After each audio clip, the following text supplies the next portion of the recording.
Okay, there's my opinion on the Scary EMB0 or the Scary EMB00 pedal assist bike. First, this is a great bike to get your kids. That's my brother's Razor MX350.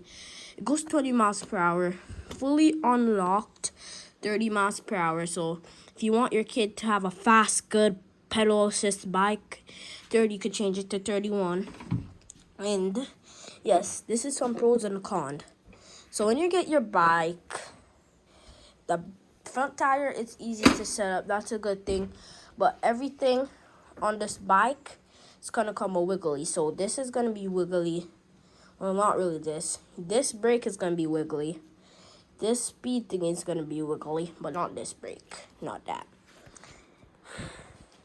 The Allen keys are not really all good, so I prefer you get your own Allen key. The light is super hard to put on the bike, so I prefer, if you want to get this bike, prefer you get your own light or don't have a light at all. And then it has perfect turn signals and lights. See that? You could turn off the light now, and the light could turn off.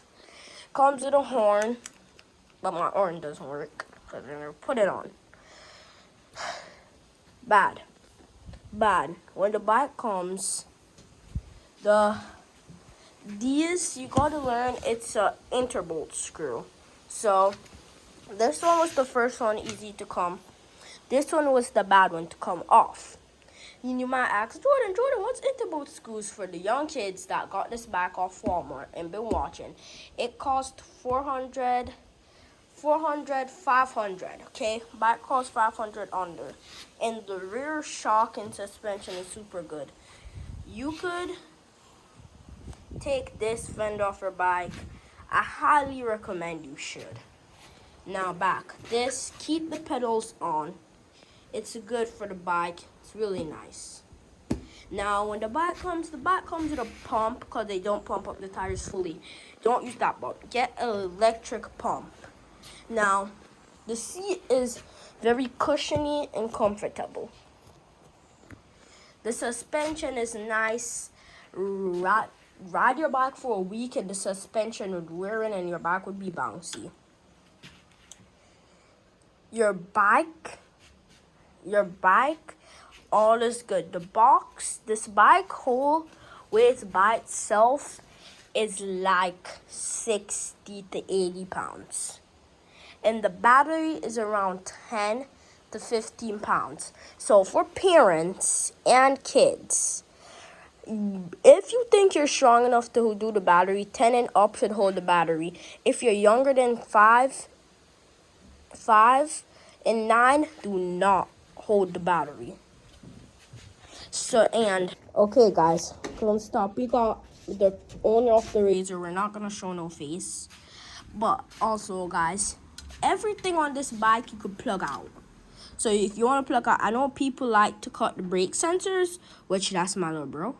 People like to cut the brake sensors off their bikes. Plug it out and plug it out and plug it in. Make sure these cords don't get wet because it might not work. The reason why is because when your brakes start to get bad and you're a new bike owner and you don't know how to put brakes, you could just plug it back in and it stops the bike. Instead of you have to using your foot cruising. You could plug out this. You plug out everything except for the brakes on this bike. So let's say if you want to plug out your throttle, it's this wire. You could feel where you want to plug out. You could like feel it. And last thing, that all I have to say, when you're setting up this bike, set it up with a parent. If you're 13 and up, you're confident, set it up by yourself. This bike is super good. Brakes are good, sensitive. For a while, the brake starts to wear down. You should highly get this bike. And remember, that also there is no key slot to this bike. The only thing, the way you like turn it on and plug it out is if you have to take out the battery for somebody to can't steal your bike. So if you go to school in an area and you have this bike sketchy, I highly recommend you to take out the battery and put it in a locker. Bye.